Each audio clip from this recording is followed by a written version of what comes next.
жизни. Мой гордый дух летел, прозрев, звучал на похоронной тризне.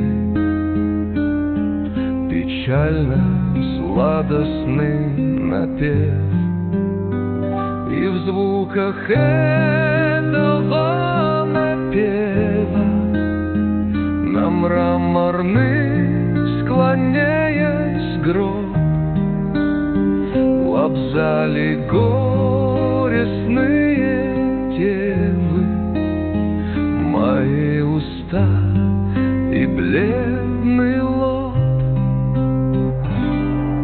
И я из светлого эфира,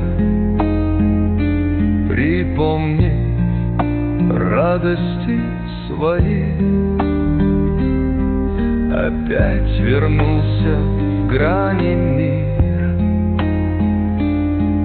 на зов тоскующей любви. И я раскинулся